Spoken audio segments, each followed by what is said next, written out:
Mayo Experience. That Mayo Experience. That Mayo Experience. That Mayo Experience. Experience.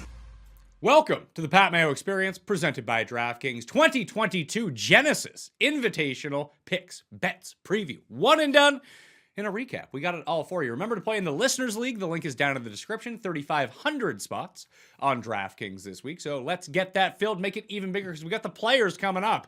And I want to blow this out for the Players Championship. Maybe get like 7,500 spots, something crazy like that. And you should play because it's rake-free money. So all of the money that's in the pot actually goes back to the people playing, thus making it the best tournament on DraftKings. Smash the like to the episode. In the description, give me your winner sub to Mayo Media Network and become a member at fantasynational.com today. fantasynational.com/Mayo to get yourself 20% off. Good week for viewers of the show. The main one being Kobe Dubois ended up winning $100,000 this week on DraftKings. Congratulations. A lot of Scheffler winners out there, obviously, in the outright market. But that's a huge score on DK. $100K. Congratulations, Kobe, for killing it. fantasynational.com/Mayo to get that 20% off. Geoff Fienberg, I did not have Scotty Scheffler, although the guy sitting next to me when I was watching it did have Scotty Scheffler, so I had to start rooting for him. And he made a very keen observation about Scotty Scheffler throughout the course of the final 6 holes and 3 playoff holes in Phoenix, that I don't want Scotty Scheffler with a 5-foot putt. I am far more comfortable with him making a 35-footer. Yeah, sorry. Just we've been there before with Scotty. We were all circles, like a lot of people last Monday, Pat, on the Scotty wagon. Like, we recorded the show. We love Scotty. I thought I was betting Scotty. I don't make the first move on Scotty in the 30s, and then it becomes 25, which I don't like that it moved me off, but I'm like, okay, if I'm going to bet a guy who's never won an event in 2 years, Olympics, I'm just going to take Xander at 22 and Hideki, and then go to Scott. And after literally glowing about Scheffler with you, with Rick, and it just is what it is. I don't know. I got in this headspace where, okay, now he's super popular and he hasn't won. It felt like old school Finau. But I love Scotty. I drafted him in our league. I own him in a lot of places.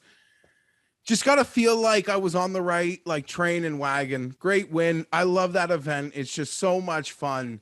Like, it didn't matter. And even you go look at the leaderboard, like, obviously you could look at it from like Thursday and who won, or Friday and then see who won. But even to take a picture of the leaderboard Sunday as the guys are making the turn and go look at it from the last like 5 years and then go see how it finished, it's so much fun.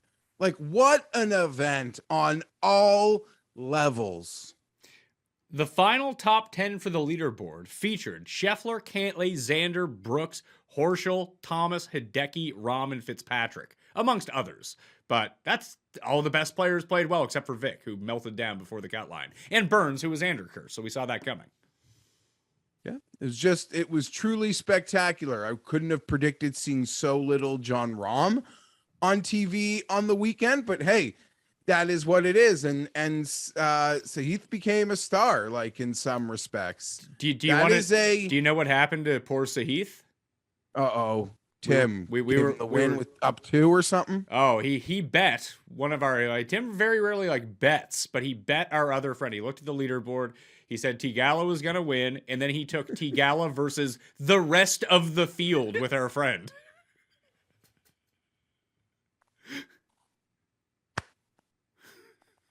Like, poor, even our friend who won the money is like, I feel bad for this Tigala guy. And like immediately it started going to shit for him. Like, he had that bunker where he was right on the lip and then he put it in the water on 17. Oh, it was tough scene for Tigala, but I mean, he's been great. I mean, he played well at Torrey. Incredible. He played well here. He's in the field at the Riv. So, I mean, we can't overlook him like he's like a flash in the pan. I think he's going to be here to say it's a lot. That's a big emotional letdown for him because he did. I mean, no one really played well. Scheffler made a bunch of birdies, but he also made a bunch of bogeys on Sunday. Brooks delivered a D- performance on Sunday and still was there. Well, he got the par putt the par putt party he had on Saturday was insane. It's like if he had it was like a vintage Jason Day par putting performance from Brooks. It was incredible, Pat. And so did you see it like 30 family there? Like, I don't know. His ability to have those bounce backs every time you're like, oh, this might be the last time we see Sahith on TV, both Saturday and Sunday. It then rised up the greatest golf from, and I know a lot of people this will resonate for. Like, we can learn so much, like the models and everything. They teach us so much, and they help us and they point us and they make us money. But also from an outright perspective, it's just something you have to believe in. A guy can do it or a guy can't. And I feel like a lot of us who like to bet on outrights, like we saw, yeah, like you said, he's not going away. There's something about him, in my opinion, that, yeah, I don't know. You don't feel the same with other players who might have been 250 to 1. Like you might never care to see them again or bet on them. This is a guy we're all, I think, excited about. And it's the day after, it's fresh, it's in the moment, but yeah, not going away. Pop quiz. Who were the top 6 leaders in ball striking in Phoenix for the entire 4 rounds? Xander Schauffele. Xander was 4th. Taylor Gooch. No, Gucci wasn't. Gooch was making all the putts on Friday from everyone. Well, yeah, I guess. So this Saturday can buy a putt. This is strokes gained off the tee and strokes gained approach combined in one. Brooks. And I think this is important because of where we're going to Riviera, where that really does matter. Yeah, Brooks was 6th. Munoz was 5th, weirdly enough. Rahm, Thomas, Bubba, 1, 2, 3. Wow. None of those guys. None of those guys could putt all week. Yeah, you saw Thomas. You sort of saw. Yeah, you're like, oh my God, he's ever gonna get on a run? That's incredible. And yeah, to Riviera, just like even Tiger Woods says, like, it is a golfer's golf course, like a total package sort of place. You'd say it is the Lex Luger of golf courses. I would, yeah, I guess, to paraphrase Tiger Woods. Yeah. So there's that. And Pat, I'll tell you quick, I don't want to deep dive it at all, but I had an incident on the weekend where I had to be in the hospital, and you can wait a long time. So any bump up in anything service wise in our system is a bonus. And they must have thought I was dying, because I made like a sound when Xander put it in the water on 14 that I got attention. And then on, the 2 water balls on Saturday on 15, I got instant medical attention. So that's the only positive from him. You're feeling better now, though, right? I'm feeling better now. It's like a lot of things. I can make myself incredibly comfortable. But when you have to move, or when you have the sudden movements in certain ways, it can be excruciatingly painful. And yeah, hopeful. Yeah, I don't know. I've felt better each day since. So we're up and at 'em on that note. But yeah, what a lot of guys near that leaderboard probably feel like they could have found that win. I'm not saying I'm worried about Xander because he's so good, but he takes it hard. So this is just another notch in the belt where he's going to take it really, really hard. Well, really hard. Do we throw him in? And we've seen the past 3 weeks. We now got Hoagie off the Schneid, Scheffler off the Schneid, List off the Schneid. So all of a sudden, maybe this is where Xander can get that first PGA win in like 3-4 years, whatever it might be. Or maybe it's a Zalatoris week. Who knows? If we're just going like Tringali bounce back. I don't know if I'm taking Tringali at the Riv. Put it that way. How did you feel about? I mean, the scene with Sam Ryder on 16 was awesome. Like, that was incredible. That was a great moment. The issue became, and I love the Damon and Higgs stuff because that was fun. But like when Thomas chipped in and then he got like the beer shower, like the beer shower should be reserved for a hole-in-one, is all I'm saying. Like, we like chipping in's like fine, be excited. If we're gonna do like the beer shower and slow everything down, it better be like a legit exciting moment, like the hole-in-one was. Yeah, absolutely. 100%. We can't be beer showering anything else but hole-in-ones. Yeah, there needs to be a standard here. Yeah. For the beer shower. It can't just be everything. You've gotta have the standard. The event truly remains incredible. There's so much talk about why you don't see it elsewhere. I don't know. It's so funny. Like, if the NHL had that, there would be like 14 a year and it would feel like a fart in the wind. That's like it. That's exactly it. It's the fact that this is one isolated thing that's going on basically against the Super Bowl in that weekend, and it's a party. And most golf courses don't want to have a party at their golf course, for one thing. And it's the perfect event to do it because, like, having been there with Waste Management as the sponsor, they're pretty, like, there's garbage cans everywhere. Like, they do a pretty good job of cleaning everything up, and they even had a crew to go do it. So it's the perfect event to go do it, and you would cheapen it if you made it once every 3 weeks like this or something. Like, it's just, and most golf fans don't want to do, like, to watch, like, the stodgy remarks on Twitter from, like, old-timey golf people, like, is just embarrassing for those people. Just like, oh my God, show some class. Like, it's once a year. Have some fun. Don't watch if you don't like it. Put it that way. You can watch the 39 other weeks.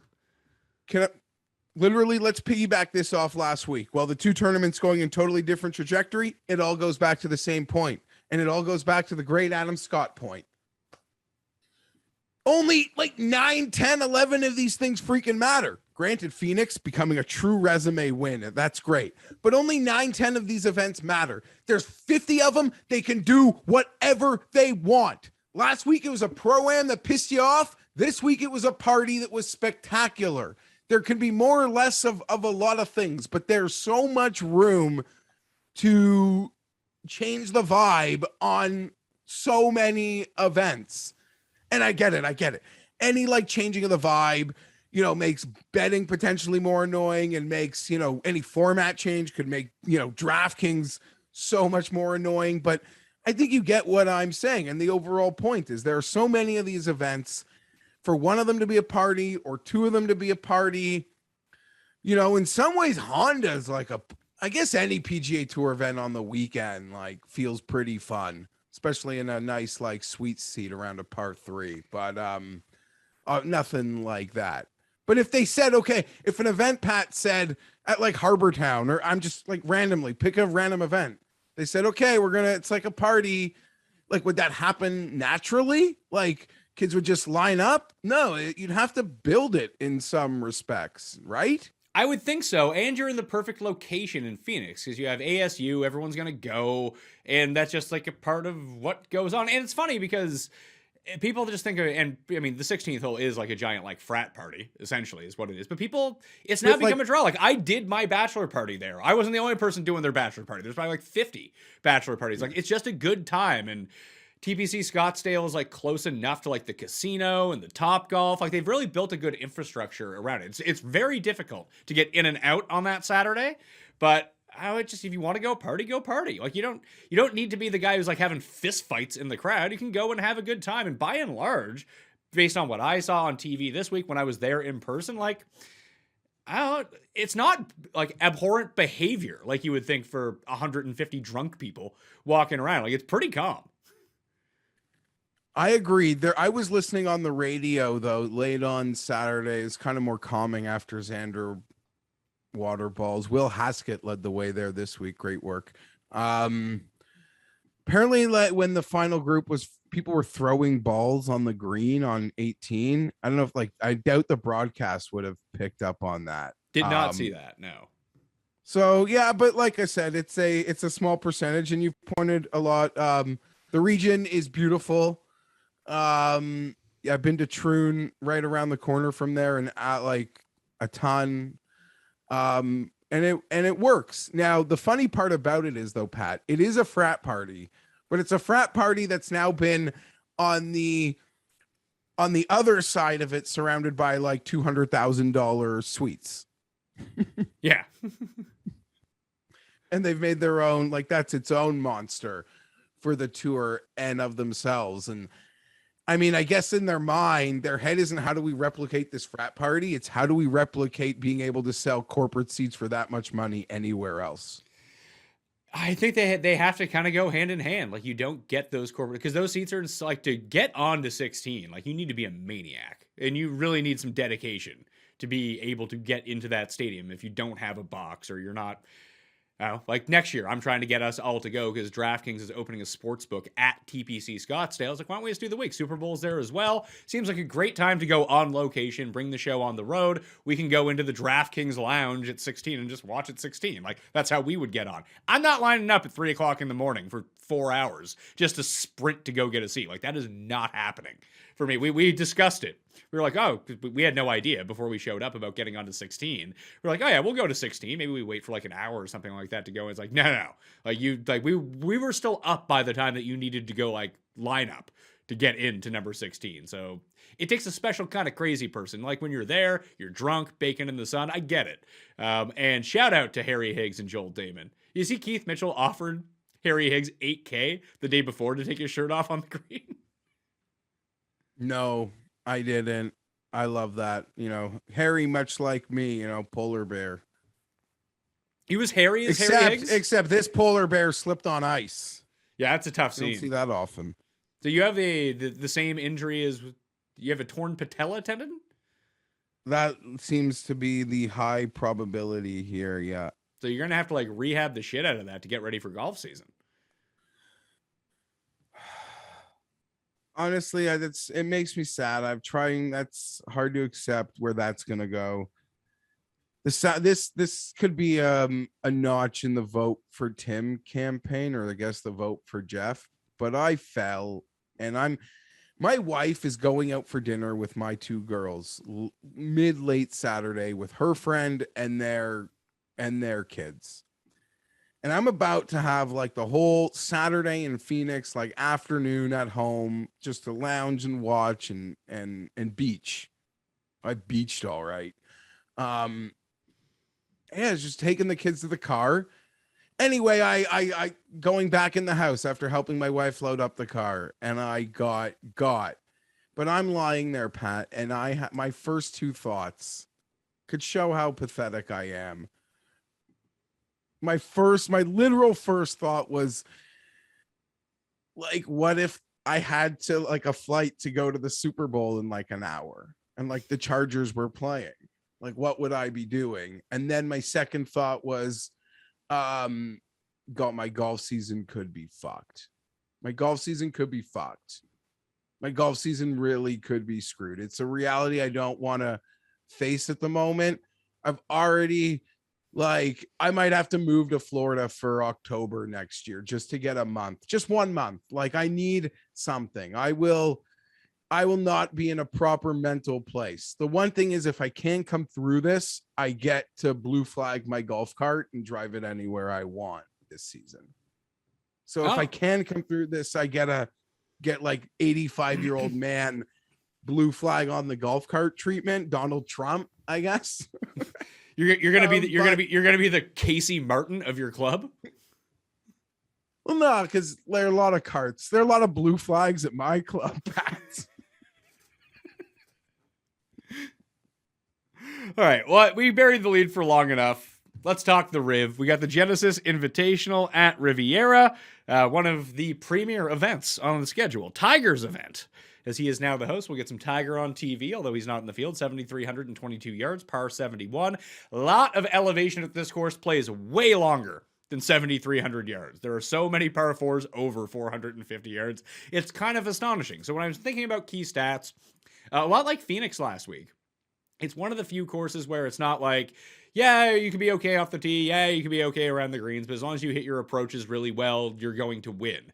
Yes, approach does mean the most here. But again, it's a lot flatter than most courses. You need to be strong tee to green. And if you are not good around these specific green complexes, you're going to have some real problems, because we see some great around the green players not be able to figure out these green complexes. Then you have the Bubbas of the world who suck around the greens, yet somehow know these ones really well. Left-handers, you should probably be taking a look at here. Bubba's won 3 times. Phil has won twice. Mike Weir has won twice. Coincidentally, all 3 of those lefties have also won at the Masters. So shout out Robert McIntyre. Is going to get some bomb money from me this week as he's coming over from wherever the hell they played in the DP World Tour the last 2 weeks. And he played okay. Finished inside the top 10, top 15 in both those events. So that's not bad. But looking at it right now, I'm looking through the history of guys that can and cannot chip around these greens. Like, who loses a ton of strokes around the green? Like, that's going to have to be a cross off for me. Not to say that guys can't turn it around or learn with experiences, but like, that's just a big red flag for me off the outset. And you're going to have to make some pretty critical decisions, because when we head over to DraftKings Sportsbook and look at these odds, each of the top 10 players in the world are playing this week, Jeff. Jon Rahm, the number 1 player in the world, is the betting favorite right now at DraftKings Sportsbook, 8-1. Cantlay is 10. Good course history too here for Cantlay. JT is 14. DJ and Hideki are both 18. We got Rory, Xander, Scheffler, Cam Smith, Colin Morikawa, all at 22-1. That's not it for the under 30-1 crowd. You got Victor Hovland coming in at 25-1. That rounds out everyone 30-1 and below. You know me. I saw Morikawa 22-1. I bet Colin Morikawa 22-1. It's the first thing I did, because that number is too big. Patrick Cantlay is 10-1. I know he's playing great golf, don't get me wrong, but Morikawa, the better player, is more than double his odds. So I will take Colin Morikawa. It's so funny because it's just the waves of these guys in the moment, right? Like the Morikawa's just kind of been out of sight, out of mind for many respects. Even though he competed to the end overseas a few weeks ago, you're not here, and all of a sudden you're just 22-1. It's kind of weird. It's the complete out of sight, out of mind. And to kind of double down on Morikawa here, he was second in approach last year at Riviera, could not make a putt to save his life. Now, we know this is an issue for Morikawa. He might putt you out of the tournament, obviously, but just have a break-even week on the greens. It's a lot like Justin Thomas. He's like the better Justin Thomas at this point, because he actually comes around 0 in terms of putting much more often right now than Justin Thomas does. So have an okay week on and around the greens. Let the ball striking do the talking. Morikawa, 22-1 is where I am starting the card this week. You want to bet Vic? Past winners here, though, it feels like we've had a nice consortium of odds. Like, for how powerful the event is, we've seen a lot of like 25 to like 80 hit, as opposed to the power chalk, right? The only power chalk that really hit was DJ in 2017. Yes, that I can recall. Like 7-1 or all the Bubbas were like 50, 45, and 25 the years that he won. JB Holmes was an absolute bomb. Homa was 80-1 last year. You hit Scott. What was he, like 50-1 when he won? I probably around that. Yeah, and James Hahn was a super long shot. He won in that, like, he won at -6. That was over Casey and DJ in that playoff. I remember almost when I first started actually betting golf, working with Cam, this little local kid, John Merrick, won this freaking tournament. Merrick, like Weir, there's a few of them, like these shorter hitters who do gain off the tee, but you need to be so sharp with your long irons and putt the Merrick is no Weir. Not in terms of like overall, like Weir's the much better player. Oh, I mean, like sort of their path, like their game style. Like when you look at the winners here, like Scott, JB, Bubba, Dustin, like, hey, it doesn't matter if you hit the fairway, just bomb it as long as you can. And then you're going to have a much easier path to treading water at this course, especially on the longer par fours. But you can be a short hitter. It's just a huge outlier. It's all like Torrey Pines. Like, you can be a short hitter that plays well. It's just far more difficult than if you're a bomber at this specific course. There's also the Quail Hollow crossover, too. JB, Max Homa, James Hahn, they've all won both at Riviera and Quail Hollow. You know, even Rory at 22 then, Pat, I mean, that last event, he could have been in the playoffs. He gagged the 18th hole and, we were overseas. Not the Varner win, the one before that. Yeah, the one where Vic beat Bland in the playoff. Yeah, he like you would have you thought he would have won or was on path to being in that playoff, and he puts it in the water. 22-1 on Rory with any course with the Quail Hollow comp. No, but I mean, that's where I'm looking. Very attractive. Love the board. That was my look. Like, I just saw Rory at 22. I was like, I'm getting Morikawa at 22 for sure. And then, like, do I go DJ 18 or 20? Rory 22? Those are the ones that really stick out to me. Like, I'm not going to get to Rahm, Cantlay, or Thomas because Rahm is just in a different level right now. I think Cantlay is far closer to these guys in the 20s than he is to John Rahm. And the same thing with JT. Like, if we're splitting hairs between all of these guys, I mean, you have Hideki and Cam Smith there. I mean, we had Cam Smith at this course last year, and he just couldn't come through. But obviously, he's a much better player now than he was even a year ago. Has a great history here. Very good at Augusta. Gets up and down from everywhere. From everywhere. But Rory has these green sides figured out as well. And I feel like I've bet Rory every year here, and he comes like fourth every time. It's quite a credit to Cam Smith. Obviously, that early season win, but to have the field this stacked and for him to own this place on the odds board is quite respect.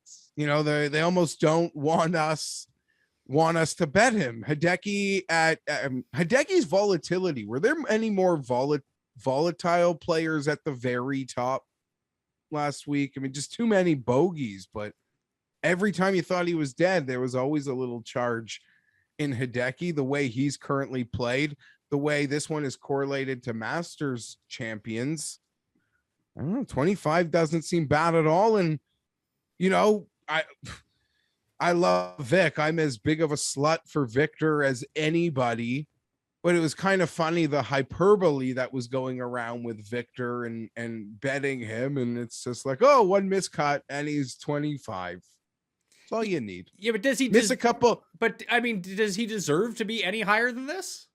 No, because this field is stacked, and I think he's going to be capable of winning everything we all assume he's going to win. But he hasn't won an event, right? The mainland event yet. This would be a great one, no doubt. Victor getting the trophy from Tiger. I mean, that just feels right. That just sounds right for everything we project from Victor. That would just be another check in the box, as would Morikawa getting this trophy from Tiger. I mean, could just be like, oh man, honestly, I could bet either of them. It'd be no different than, staring at Kelly Taylor in the early days. Just some nice young, the best. Vic was fifth at this event last year, so his horrendous chipping wasn't the end of him. He figured it out enough and actually gained strokes putting. So the other part of Vic, though, for me, Pat, is when I bet on Vic, and I know there's the concerns with the around the green, and you're going to need to hit and do something great on Sunday from around the green, I'm sure, to hold that par or make it happen. When I bet on Vic, when I bet on any of these guys, I'm straight up betting on their ceiling. And when I'm betting on Victor's ceiling, we don't even need to chip much. No, but that's not the case here. Like, the Riviera doesn't play by those rules. You're gonna have to chip. You're not hitting all the greens in regulation here. You're just not. Remember that Cantlay Bubba Finau three-way finish? I remember it. I won money. Yeah, Bubba was the one making the chips, or making the other guys couldn't. Which is funny because Bubba's by far the worst of all those guys around the green, which is kind of hilarious. He just hasn't figured out. Here he chipped really poorly through 2 rounds in Phoenix, then kind of got it together. I think he had like 2 or 3 chip-ins over the weekend, but feel like I've been right around. I mean, we all have been because the popular names have been doing well, but to only have 1 win and it was Luke List out of like the past 4 weeks is kind of devastating for me in an outright betting market where I had, big money guys at like 30, 22, 35, like all there, couldn't come through. I'm feeling it this week. Yeah, no, listen, I got to just stay confident. I wouldn't let any bad vibes get me with Scheffler winning. You watched the show, could not have been circling a guy more than circling Scheffler. And hopefully people just listen to our words and not our actions. And I don't know, I missed it. But last week I got a Hoagie and Varner in Europe. So, and the next week, the one guy I thought I was betting and didn't bet wins. That's just golf betting. You gotta take it take it on the chin. So I would just want to ask this way. Is there anyone sort of under this 25? Obviously, I know you wouldn't be betting Rom. And I know you're not betting Cantley, but that you would have red ink in any of the guys we talked about, or not red ink, but you're not betting them. No, Victor? No, I mean, I think you can make a pretty compelling case. Morikawa is the horse that I always attach myself to, and he is the most profitable golfer I've ever bet on, just every time he wins, except for the stupid Open, that he comes through for me. So I don't know why I wouldn't back him at 22 to 1. His win rate is way above that. So basically, I think I want one more of these guys. And in my warped mind, I'm looking at Dustin or Rory. Those are the two that I'm looking at. I mean, if you told me that Xander wins, not stunned. Hideki or Smith or Vic win or Thomas, like any of these guys. The reason that they're the top 10 players in the world. How do you parse them out? I'm probably just going to try to find value. And I think that Rory at 22 is better value than Vic at 25. I do. And maybe I'm just wrong about that. No, I don't. Listen, I thought Xander at 22 was more value than Schauffele at than Scheffler. Wow. I thought I'm insane. You think Xander's better than Scheffler? Yeah, at 22 to 25 last week. I was like, one guy, both of them haven't won 2 years. I'll take Xander. Different argument this week, but speaking of Xander, I guess now it's like I can bet Morikawa, I can bet Rory for the same price. That's a different argument than Xander versus Scheffler. Now these are guys that do it, but what is Xander's course history here? I think he was in the mix either last year or the year before to win, if I'm not mistaken. It sounds about right. I mean, that's sounds like Xander. That's every course for Mr. Schauffele. Now let's take a quick gander here at what he has done Genesis-wise. No, it says 15th, 23rd, 15th, 9th. Has gained over 3 strokes on approach each time. Lost a bit off the tee last year, but he's just pretty good tee to green. I mean, last week, tee to green, I think he was the best player. He legit couldn't putt last week. I mean, and he still had a putt to make the playoff. As crazy as that sounds. Oh my God. The prong scenario played out.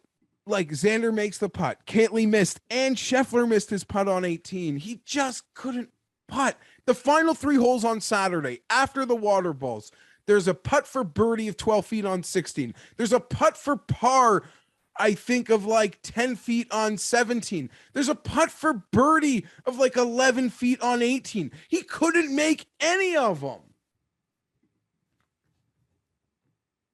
So we flip the script this week and he wins. Bet on Xander again. Duh. I'm not going to bet him. He's going to win. I'm going to decide. I'll release it in the newsletter on Wednesday, but I think I'm going to have a pretty... Do you think people will bet Dustin? That's a great question. Trying to project out Forgotten Elite. I assume just, Cam Smith, but I don't think he truly counts in what we're trying to get at.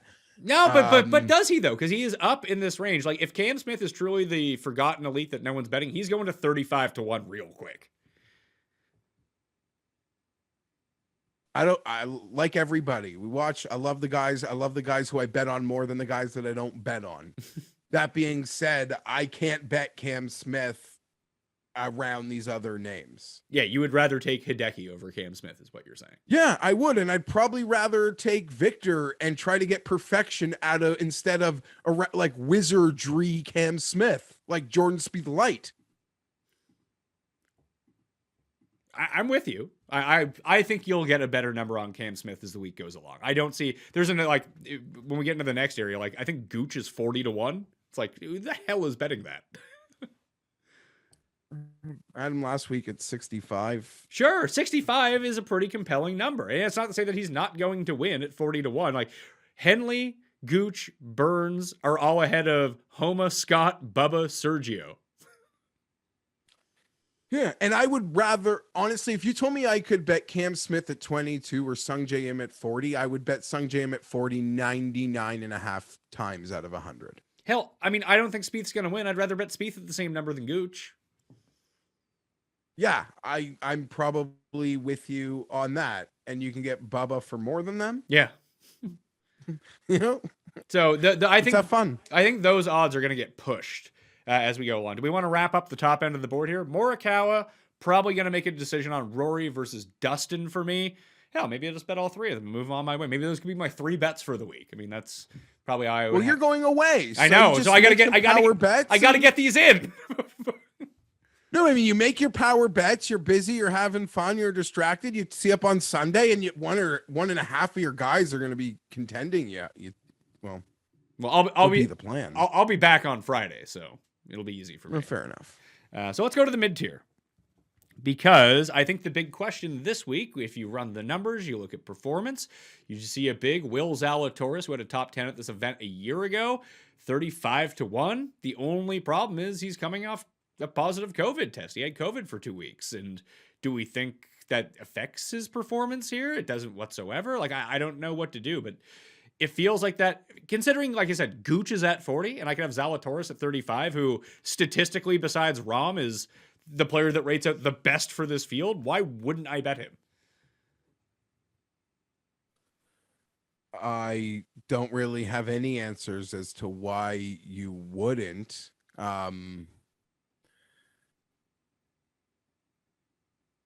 Sorry, I lost my train of thought. Would you feel more comfortable betting Vic or Will Zalatoris this week? Jeez. Oh my God. I am. See, if it's that big of a pause, the answer is Zalatoris. Well, the kids are so cool. No, I'm just such like a star effer for for all these cool young kids. Like, I could flip a coin, I'd be thrilled. I'd have no issues. You told me I had one, you told me I had the other. Be like, let's go. Obviously, Zalatoris has never won. This would be quite a first win. Like, this would be winning. This is your first win. That would say a lot about you as your first win under 40-1 on the odds board. I mean, pretty special. Top 5 players in this field based on my custom stats in the table from fantasynational.com. Fantasynational.com/Mayo to make your own. Get 20% off at the same time. Use all the tools. Rom, List, Zalatoris, Rory, Justin Thomas are your top 5. You saw what Will Zalatoris did at Torrey Pines. I think I had a 40-1 on him, that one. I did too. And then he almost won the Amex, right? That was his. He didn't really almost win the Amex. He came 6th. He had the second round where he was like 61 or something like that. But here's a critical, important note about Riviera and Will Zalatoris. This course features the most missed putts from inside 5 feet. So it's not just going to be Big Will Z missing those short putts this week. You always love to see that with those guys, if that's going to be a neutralizer some respects. It was for List at Torrey, because Torrey's super high on that list too. And that's why Bubba's so good here, Pat. Because when Bubba's heyday stats, like his 3-putt avoidance is insane. Like, looking at his Masters and his Riviera wins, I mean, it's honestly, for all the fun things that he does when he's playing well, it's really almost the glue of it. I think when you look at it and you kind of Frankenstein the comp courses together, like, why does Quail Hollow relate so much to Riviera? It doesn't seem like there's a lot of similar shot shapes off the tee. I'd say that's where the Augusta crossover comes in. I think the green complexes and the driving at Augusta really mimic what you have to do at Riviera. But it's everything in between that I think that Quail Hollow, like, it has the super large greens at Quail Hollow. It's a very, very long course. You get in the rough. I mean, how many times are you going to hear the word Kikuya this week, Jeff? A lot. Yeah, so you're going to have inconsistent lies in the rough. Where at Quail Hollow, like, you're dead and buried if you start missing fairways. But you need to have that, like, long distance. Like, Bubba doesn't play well at Quail Hollow, but he does play really well at Riviera and Augusta. So it's not all transferable across the board, but like long irons are so essential. Recovery shots. One of the reasons Adam Scott was able to win here 2 years ago, because Adam Scott is just absolutely electric inside 75 yards. So when you miss the fairway and you have to chop it out, can you get it up and down from 64 yards? Adam Scott can. That was a big reason he ended up winning. It's a lot the same at Quail Hollow at the same time. And the biggest thing, I think, for the overall winners is just lag putting. And you kind of hit on it. Bubba is a tremendous lag putter. You know who else is a really good lag putter? Will Zalatoris. Excellent from 65 feet. Just like Scheffler. Not great from 3 feet. Awesome from 65 feet. I'm betting Will That's Zalatoris, if you didn't know. that 75 and in range is also like, Thomas always so deadly able to save his pars. Yeah, Puts and it to, like, when three feet. when Rory's game went off the rails, that's where he started struggling from like 125 and in. Now he's got that back a little bit. Bryson too, right? Isn't that great in that range? You're gonna tell me I'm so wrong about No, that. he started to really he used to be really good at it. Once he got the extra distance and he was hitting all of his shots from like 88 yards, he just hit so many of them and he wasn't sticking them close enough that he just became really bad at it. It's weird. Or like when he has to, when he drives it off the beaten path and then chop it out and have that wedge from 75, 80 yards. I don't know. Hasn't seemed to come yet. I love Will Zalatoris. I feel like I bet him at Torrey and I bet him at Amex. We'll see. This is ultra competitive. I'm not running to make that bet. Obviously, we don't know much about what sort of COVID, there's, as we've all sort of known, both anecdotally and from the news, like not all COVID is equal. Cases are the same. Yeah, no, right? Absolutely. Can I get it better? Like if he's just been feeling good, practicing, ripping balls, he's got nothing else to do. He's a young lad. Like I would be very much keen on that, actually, the more you've just spoken about it. Yeah, and we talk about like long irons, terrific. The around the green, it's all right. And just look at the places where he has performed in his career. I mean, he's played the Masters once. He came in second place. He's played really well at Torrey Pines, 2 top 10s and 2 starts there. U.S. Opens, all of a sudden he's inside the top 10. Like these long, hard courses are where he plays well. And I would qualify this as one of those. Yep. It's a big ask. It's a big ask. Sure. It was a big ask for Max Homa to win last year. Yeah, no doubt about it. No doubt about it. And a win at a place like this, like started to put Homa into a new tier. Like for a lot of guys, there are very few guys in this field who can win an event like this and your perception of them not change. Like Dustin Johnson wins Riviera. You don't think any different of Dustin Johnson. There's nothing more or less he can do. Any sort of those guys. You sort of get what I'm saying? Like, most of this field win Riviera, your opinion of them is going to change. Yeah, it's a huge step up in class with the way that this tournament has been elevated over the years. Like it's this and Memorial are like the 2 best non-majors on the PGA Tour schedule in terms of field strength, classic course, just the guys that want to show up. And like this is now it's what API I wouldn't say in Arnie's heyday, but now that Arnie has passed away, it doesn't have the same luster anymore when you go to Bay Hill. But people used to go because it was Arnold Palmer's event. That's basically been taken away now that he's passed, and this has become Tiger's event. So people are going to go play this. Well said. No doubt about it. So who else in this range? Should we go 30 to 100? I bet Zalatoris at 35. I'm betting Finau with the each way at 60. I went and looked at his rounds in Phoenix. The first round was an abject failure. I went back and looked through it a little bit too. Like the putting has been really bad. The ball striking has been really bad. Friday in Phoenix, Finau was one of the best guys on the course. He couldn't putt to save his life, but 1.5 strokes gained off the tee, 1.5 strokes gained ball on approach. I just need to see something. And this is, I mean, as someone who I bet Finau once last year and he won, Geoff, because his number got back down to this point. This is not where you would expect Tony Finau to be. The guy who lost in a playoff at this course a year ago has these, he was great around the greens here. Every single time he plays, he's got these figured out. Someone who's still pretty good at lag putting, although overall he's a pretty bad putter.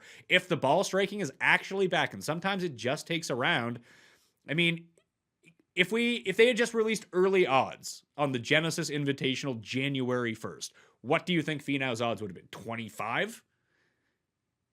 If they, geez. Yeah, no doubt about it. He'd have been honestly right there. Yeah, for sure. Early season board, if you could have bet futures and they just had events up, like random events up in the year, 25 to 1. Maybe shorter. So why wouldn't I take a 60? And get the top 5 equity with the each way on it as well. You wouldn't have to twist my arm. There are a few attractive options here for starters. Matthew Fitzpatrick getting hot before Florida. That's a sign. Maybe, but he's going to be like 18-1 when we get to Florida, Yeah, maybe shorter. Can't wait to lose money on him at Honda in Bay Hill for the 5th consecutive year. Yeah, as chalk too. Yeah. Sung Jae at 40, it's just a grass thing. It doesn't vibe because the prototype sort of player, well-rounded, sort of fits perfectly in the, in that lane. I think that the odds are good. I'm just not going to be betting Sung Jae this week. He's 2 missed cuts in his career at this course and 2 starts. He has taken 2 weeks off. Okay, yeah. Is there something up with him? He's taken 2 weeks off in a row. That's not typical of him. Yeah, that's always a question. I don't like that. For a guy that plays 48 times a year, that's really bizarre stuff. Brooks is right there. It's not like Brooks had a bad week in Phoenix. Yeah, Brooks didn't have a bad week in Phoenix. And I want to say early in Brooks's career, he wanted to put in this vibe that he doesn't like golfing in California. But I don't know. He's played well at majors out in California. And I know he was in a bad way at Torrey, right? He just couldn't drive it properly at all. And you saw what he does from the fairway if you were watching Phoenix. And it's really funny because the first 2 days he lit it up with the driver. He was still 4th in the field in driving for the week. It was Rahm, Answer, Scheffler, Brooks, Homa. 1, 2, 3. NC Kim. Quite incredible. And I didn't bet Brooks last week, so there is always that emasculating moment. Almost from go, because he was near the top of the leaderboard from the early wave Thursday. So there's a few emasculating days. You don't pick this guy. I mean, he finished with the same score as my losers, but I didn't see the comment.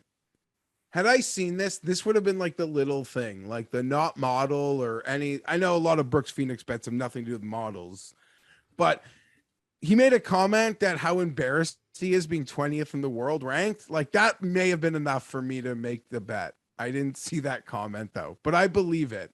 He does not like his name behind these other names. No, he doesn't. But I think that there is something to the reason that he's the blind bet in Phoenix. Maybe this is just something to look into when we start chasing those numbers. Is Brooks an auto bet every time he's in the 30s?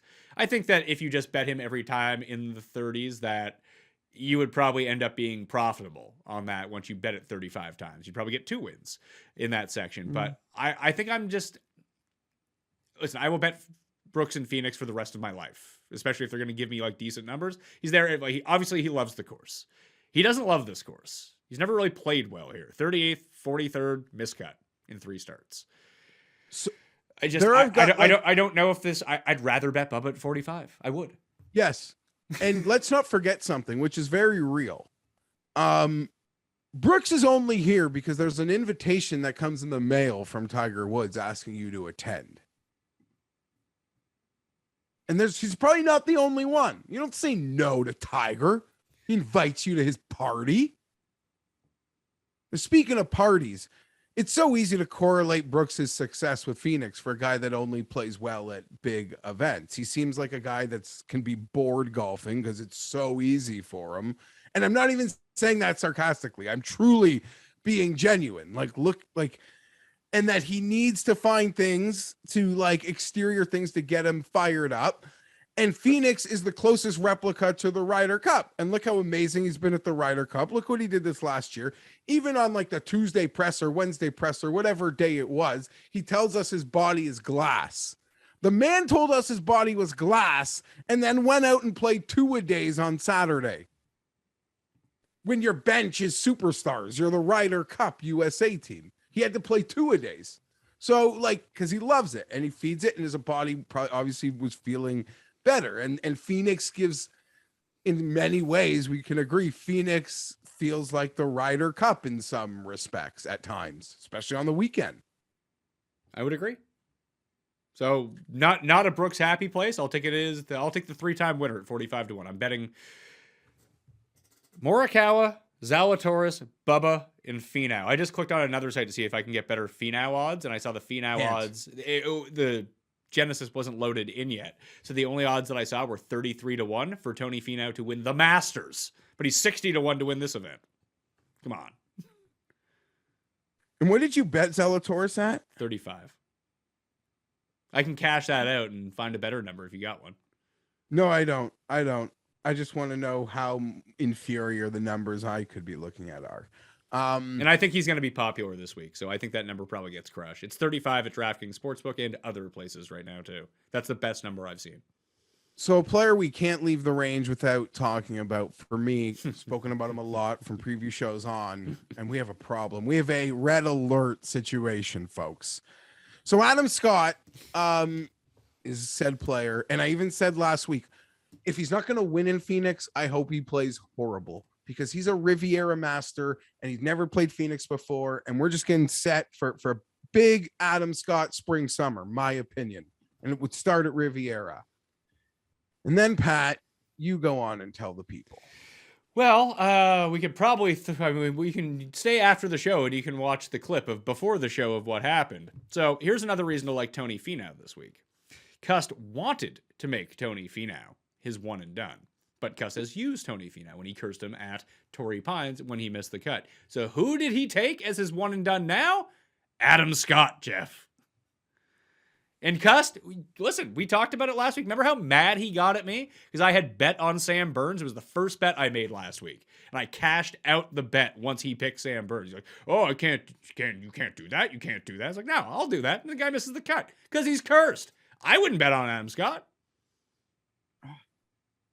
He's honestly like like Bubba Watson light here, in my opinion. Is there some way I can justify the fact that he wanted Finau, didn't, like, he's not getting his pick he wants in some way, or there's no, I don't know what to do now, but it's really sad. Like the guy, I was like, no, I'm auto betting him next week. So he better, if he doesn't play well in Phoenix, he better play horribly. He kind of just played indifferently.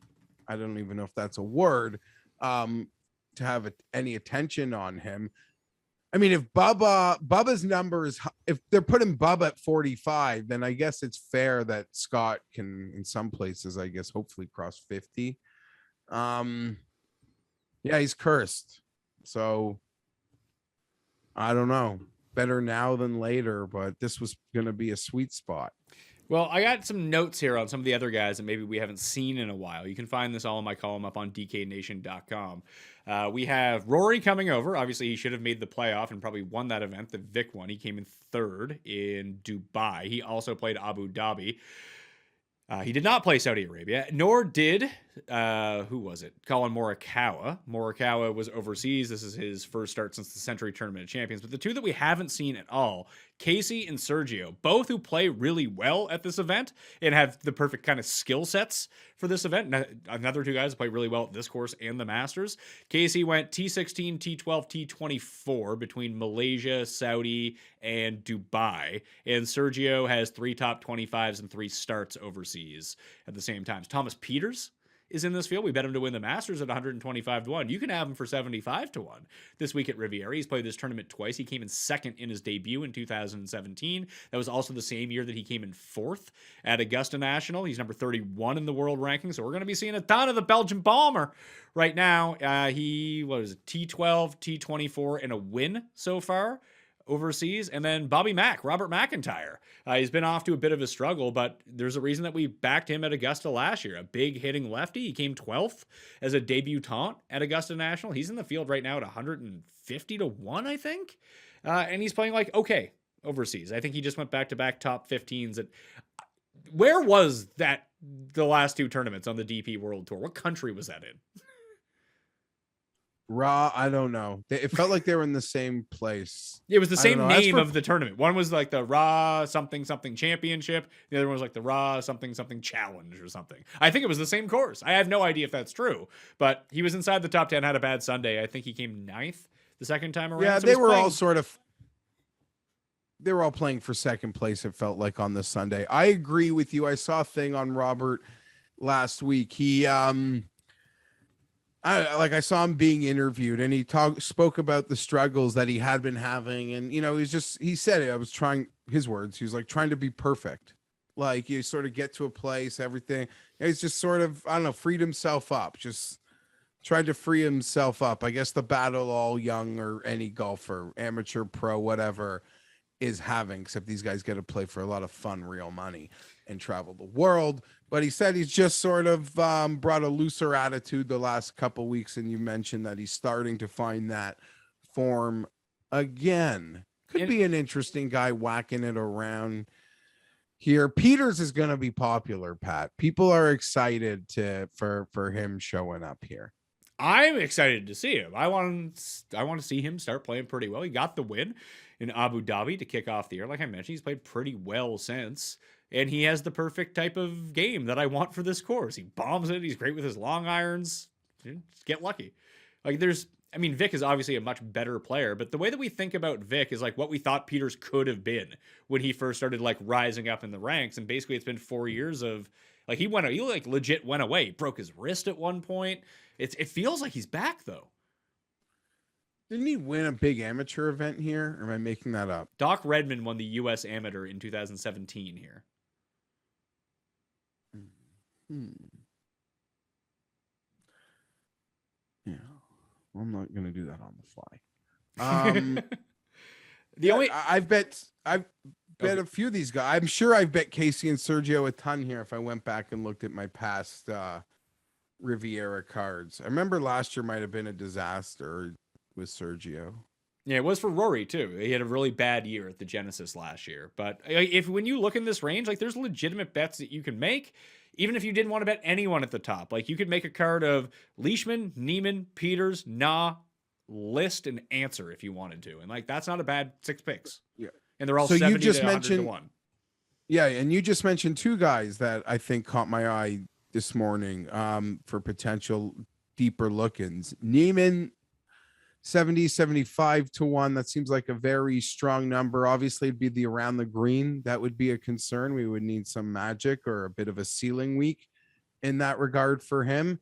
And Abe Answer at 80 seems just like a real strong number. I don't know. I wouldn't be shocked. Well, if I wanted to bet the guy, I guess I wouldn't be shocked if he won. But his around the green game like really took a dip, and it started to trend back in a direction that I could be interested at Answer at a course like this at a number as high as that. It's funny because I feel like Leishman's the play. I might bet Leishman. Love it. They're all, yeah, no, he's very much, yeah, in that profile of, I'm not comparing him to the players, but the guys, you just send it out there and you find your way to write 4s on the scorecard. Very much Mark Leishman. Yeah, good Aussie. Aussies like this place, it seems, historically throughout the years. They all kind of jump up there, and he's 75 to 1. Like, for me, it comes down to, like, I probably get to pick one of these guys. I really want to bet Knob, but I was hoping for over 100. 75 just feels like it's a bit too short, to be perfectly honest with you. Just because he's not a bomber. Like, he's going to have to do it through chipping and putting. But he has 2 top 5s at this event in, like, the past 5 years. So, oh, good. The price of my selection has changed from 75 to 1 to 70 to 1, as I was talking about that and didn't bet it. Great. Perfect news. But which bet? Leishman. But Leishman's ball striking has been like elite so far in his past 4 starts. He gains on approach every year here. As long as he's not like the world's shittiest driver, he should be able to figure this out. A lot of these guys, if they're driving in the fairway, like this whole range of player that you mentioned from Sergio, Casey, Leishman, Peters, Answer, Neiman, if they're in the fairway, they're very much in play here. Where's a better Leishman number? Oh, there's not a better. 54. Ugh. That's not good. I just saw that one. That's Leishman 60. Yeah, I got to bet the 70 now or it's gone because everywhere else has it smaller. Let's see here. So in on Leishman. That's going to be my pick from this range. I'm going to feel like such a dud not taking Peters, but here I am.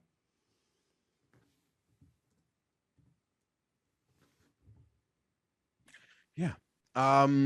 Patrick Reed, 90. No, pass. Luke List sets up quite well. I know. Long irons. I know. Chipping. Driving. This improved around the green and putting. We just saw Hoagie show up again.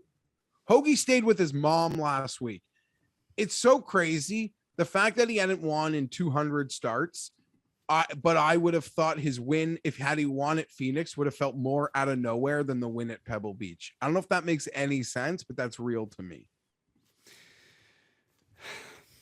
I mean, he went back to being Luke List last week. If you go look at his overlaying them, he rallied to make the cut, which was nice. You always like to see that at a Luke List. Luke List gained 4 strokes on approach, gained around the greens, gained off the tee, lost 6 strokes putting. Luke List. All right. Well, you want to go into the hundreds? Because Corey Connor is 100-1. I couldn't believe that. It's not like he melted down at the end of last week. I mean, do you really want to take... Obviously, he's played well at Augusta, so that does give me some hope. But do you really want to play Corey Connors at a course where like chipping really does mean a lot? No, not a ton. But it's just it caught my eye to see triple digits. He's a little bit lost right now when it comes to the ball striking, which used to be like his thing. Like you see Robert McIntyre 130. I like that bet better.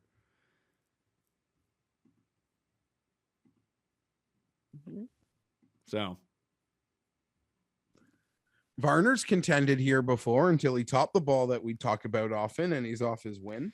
Yeah, he rebounded pretty nicely, I think, in round 2 in Phoenix after unsurprisingly struggling the first way through. So I don't know. I think it's Bobby Mack down here for me. That'd be my guy. And sneaky amongst all those players, Lanto at 90. That's too short for him. Like, why am I betting Lanto at the same number I can bet List? I guess you're right. I don't mind him at all. You're right. I'd be really excited if it was farther. I mean, good point though. You scroll into the hundreds and you're like, why is Lanto ahead of some of these players? And like Patrick Reed's a straight dead no, right? He's just dead right now. It feels that way, but that doesn't mean he can't win. I mean, Masters comp, right? Yeah, and he almost won the PGA Championship at Quail Hollow. Listen, he's no slouch, but it does seem like he's broken at the moment. Yeah, and DraftKings throwing a 90 out there. Well, a lot shorter numbers. You could get your like weird, really good scramblers that pop up, like Matt Jones, someone like that. I think is not as an outright, obviously, but as, I don't know, top 10, something like that. He feels like the type of player that could be pretty good here. I'm just per the numbers, like it gives me Mito again for the second straight week. Hoagie, Leishman ranked out number 10 per all my numbers. Aaron Wise, although it's not been a good run for him. Varner, Palmer, Finau, Cam Smith, Keegan's going to be up there. Peters is up there. Just trying to find like here's the thing. Who are the bombs that are up here? Vegas, Watney, Damon. Damon's contended here in the past too. He was like second the Adam Scott year. If you're not a very by good player, I mean, like if you're a long shot and you're going to win this thing, like, and when you're betting these, and we've had some nice numbers hit this year, but the fields have not been this. And like, just look at the names that surrounded Tigala as he tried to win. And those are going to be the names or very similar rankings and such that are going to be surrounding your 150-1 guy is he's going to try to win at Riviera. So I'm not going too deep, but I can tell you I'm very much in. There's a post like 50 range that I very much believe in that we kind of talked through, but there's only a certain level of deep that I could even consider at a field strength in a course like this. All right, so just Robert McIntyre then, 140-1. Well, I believe in Robert McIntyre's ceiling, so that like wouldn't feel as out of place. Now that's just my like personal preference. You could believe in other players. Just any love for like a Molinari, California, like placings or anything. Hey, this is his. This is where he's a member. This is where he plays. So that could be pretty interesting. I mean, I know it's not the American Express. No, Torrey Pinesy played quite well too, right? Yeah, he played okay. I think he melted on the weekend. But he played there last year really well. He just likes California courses now. That's why he moved there, I think. Yeah. all very good points. The Aaron Wise experiment didn't go very well last week. No, so that was that's- bad. That was bad news. Yeah, I don't care much for any. Ricky still gets an invitation though, so that's fun. You could have like I know Bezadenhout's been sort of like a play, but now he's 100-1. Like he plays for someone who hits the ball like 30 feet off the tee. He plays long, hard courses really well. Yeah. So no on him. Mito 200. Yeah, I mean, Mito's legitimately 200 now. That's always nice to see. Mav McNeely's back down to 100 after pulling out last week. You could have bet him 21 last week. Now you can bet him 100. Okay, yeah. Now I'm in the deeps of it. I'm in the real deeps of it. You got like Patrick Rogers 250. Cam Davis played a lot better on Friday at Waste Management. He's 200-1. Like I don't know if I'm gonna play like it's like I'm already in on 6 guys. Sam Ryder has name value now, eh? I guess so. Not really. I don't know. Showed up on like Yeah, he was everywhere. real news. He was news everywhere. and stuff. Although I will say the Carlos Ortiz performance was pretty spicy. A hole in one and then almost another hole in one on the par 4 and then made the eagle, back-to-back eagles. It's pretty good. He is Fantastic. 150 this week. This is I'm happy I remembered this. Not that anyone else cares. This is CBS's last event for a while, Pat. Is it? Yeah, once we go to Florida, it's like WGCs and NBC does Honda and Bay Hill and And then the players. the players through Florida is a lot of, and I guess it's at college basketball time for CBS. I think we get CBS for Valspar, if I'm not mistaken. You could be right. That sounds familiar. But that might be because it was a change in the schedule. Do you have any worries about Sam Burns? We didn't even mention his name. I mean, he was the leader at the turn on Sunday here last year. You're right. We probably should go back to that. I actually don't mind Burns, especially people feel scorned by a miscut that I wasn't invested in at all. He has shown an ability to, how do you put this? He has shown an ability, to be fantastic at taking advantage of the par 5s, even the hard ones. And name fits right up along these guys. Everything he's done in the last half year would say that 40-1 is a great number. I'm looking at Ortiz right now. Ortiz actually has a pretty good. He plays this every year, basically. I'd rather bet Burns than Spieth, like at the staring at guys at 40. I'm with you. I'd rather bet Bubba than those guys. That was the thing. So, 4 of 5 in cuts made for Carlos Ortiz. Gained on approach in 4 of 5 of those starts. Well, it's interesting. And he's gained a ton putting outside of the year that he missed the cut, which was last year. But obviously the irons are working out for him right now. 150-1. Probably more of a top 20, whatever it might be, or a DraftKings play. But I think he's someone to keep on the radar. All right. Let's go to the quick picks for the Genesis Invitational. I basically I have to make all my bets before I go because I'm going to a state without. I guess I could bet at the casinos in Vegas, but I can't. Or is betting legalized? Mobile betting in Vegas? I don't know. Either way, let's make my bets before I go. Sometimes when I turn off my Wi-Fi, I get on the sites I want to get on. Yeah, it's true. I was able to do that. Weird how it works like that, but it's as simple as that. Morikawa 20-1. Will Zalatoris 35-1. Bubba Watson 45-1. Then we're into the deep stuff. We're into deep waters then. Tony Finau 60-1 with a top 5 each way. Mark Leishman 70-1 with a top 5 each way. Bobby Mack, Robert McIntyre 140-1 with the top 5 each way. I have room at the top for one more guy, and it feels like it's going to come down to Dustin versus Rory for me at the top.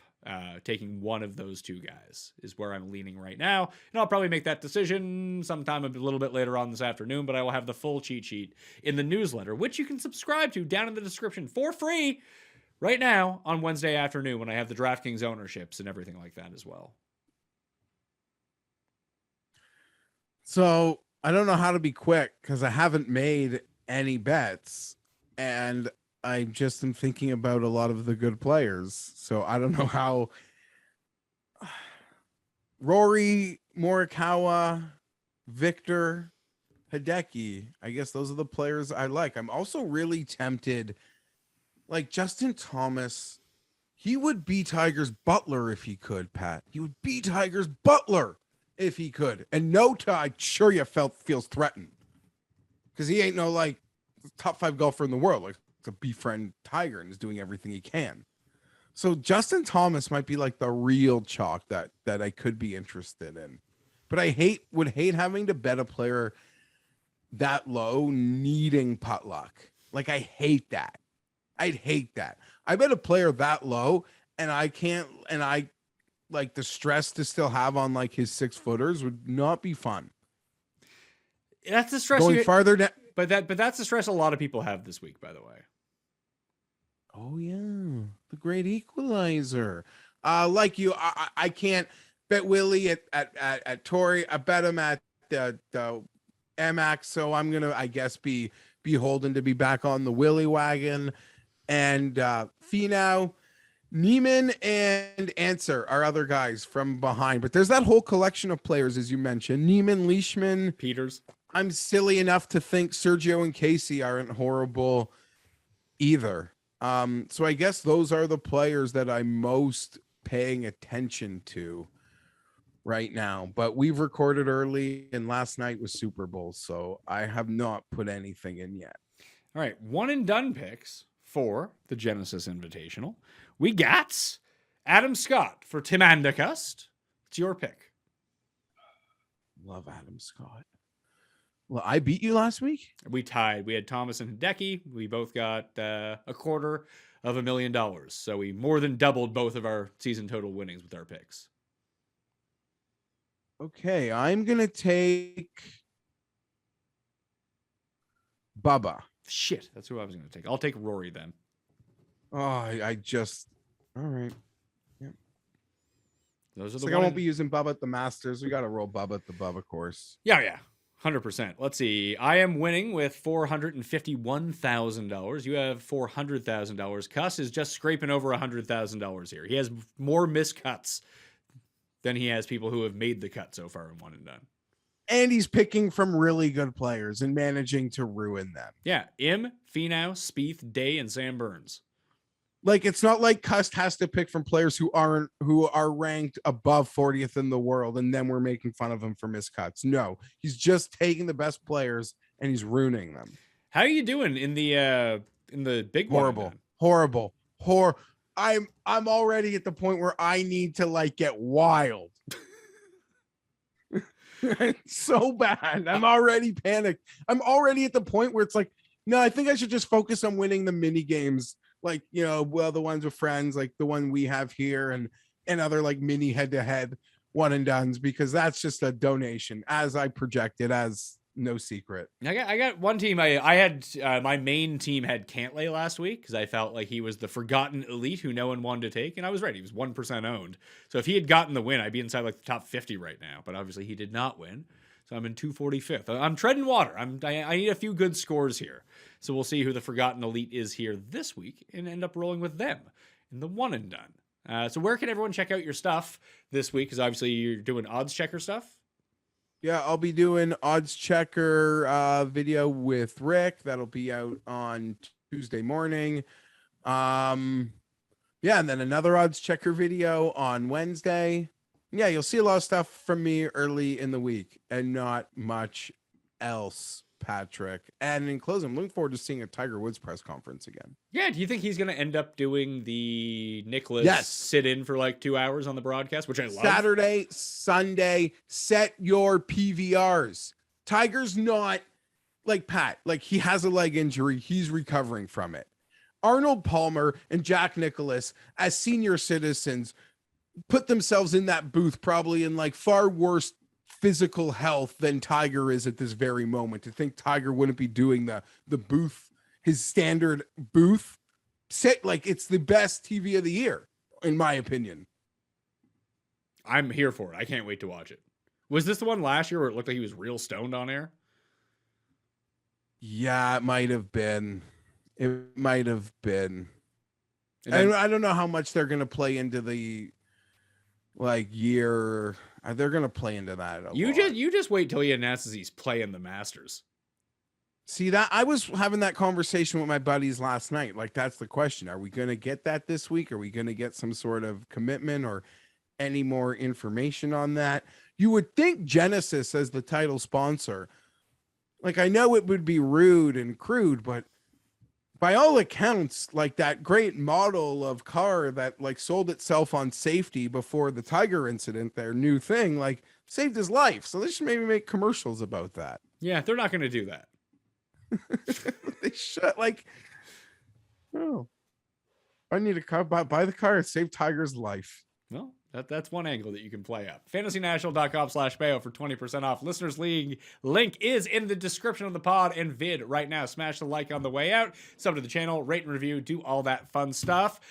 Thank you all for watching. Hope you hit Scheffler last week and weren't duds like us or just won money on the Super Bowl. Whatever it might be, I'll see you next time. Fat Mayo Experience! I know what I think I'm betting. I know what you're betting. Well, I don't know. I don't even know if we're talking about the same thing. Oh, I thought you were looking at golf odds. I am. Yeah, so you're betting Finau at 60. I don't know. I'm really concerned there, but I am betting Hovland at 25. You'd rather bet Hovland at 25 than Morikawa at 20? I don't know. We can talk about it. This is kind of like the first I'm looking at it, so this will be fun. I love this event.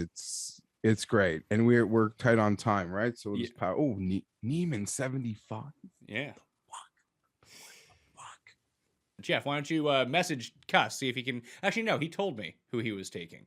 Now I can't completely remember who it was. I'm gonna start this again. Who the fuck is he taking? He wanted to take Finau, but he said he already used Finau.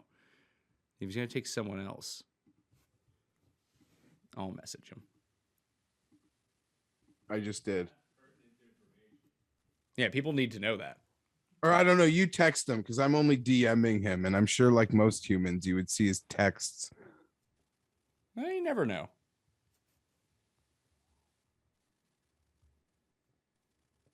Oh, he's got. Oh, what? God damn it! It's Scott. Yes, that's exactly who it is. It's Scott. Who, like I already said last week, I don't care what happens in Phoenix. He could. I almost either if he's not going to win, I don't want him to play well.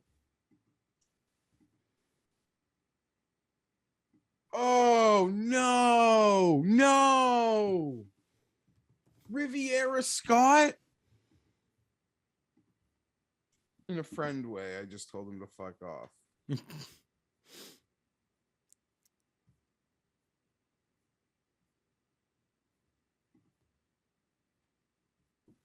Oh. Oh no. Oh no. Okay, we'll have fun on the show. Unless we're recording now, I'm not sure. Oh, he's been so bad this year, the curse. Yeah, it's been really bad. Experience!